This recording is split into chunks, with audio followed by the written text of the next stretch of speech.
dinosaur, Milfy Maggie. So Negan's adopted daughter here is looking for her stuffed animal, her stuffed dinosaur, and they had to go back and look for it. And then they had a boo-boo, and then he bandaged it up and said, "Hey, it's all fixed. It's all better now. The operation was a success.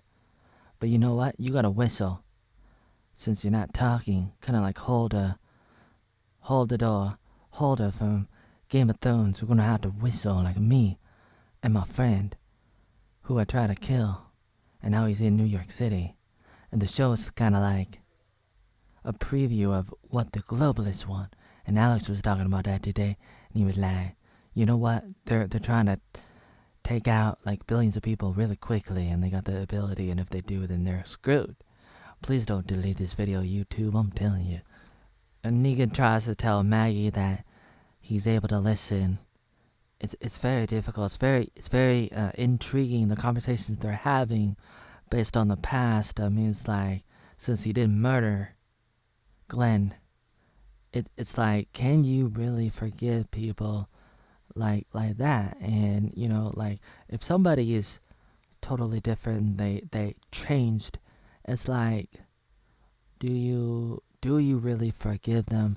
Do you really give them another opportunity, a second chance? This guy, the bald haired, no hair guy, so he reminds me of Shane, the partner of Rick Grimes. And I was thinking, like, what if there's a love relationship between him and Maggie? Or Maggie and Negan? I mean, either one is not probable, very improbable. But still, it's one of those things that, as writers, you're tempted to try to write in, even if it's like very, very unlikely. So this guy finds out a little bit more about the past regarding Negan. Now Maggie's the one that brought it up, and this guy had a wanted poster of Negan, and so Maggie brought it up so that they would know that Negan could draw the guy out so that she could get her son, Herschel. And they end up having a conflict, and Negan ends up winning because he had a weapon. He had a cheese grater, one of those things. It's kind of like a weapon, but he got it out of the kitchen, and he just like he went to his face, and he won. He can't die, kind of like Morgan. There's the cop guy, and the main villain is like trying to, I don't know, do something to this guy, getting him to fight. And then he ends up telling him that he's just trying to find Negan, and he knew Negan. So now things are getting a little interesting. There's the pet dinosaur. There's Negan being a father. So at the end of the episode, Negan kills a guy, and then Maggie is about to burn the pet dinosaur, and I'm just like thinking, like, come on, girl, whistle. You're watching this. Don't let her burn your baby dinosaur, because he's like behind a car, watching Maggie, and she has to remember what Maggie looks like. She better be like, hey, stop.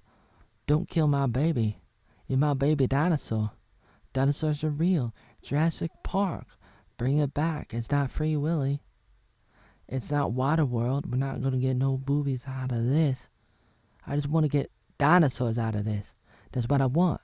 That's what I need. I need it. Scan it. Copy it. Call the cops. I need it.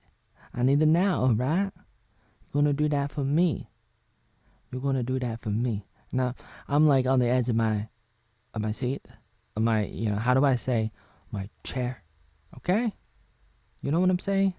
Like, I'm just thinking, I'm feeling like I really don't know what's gonna happen.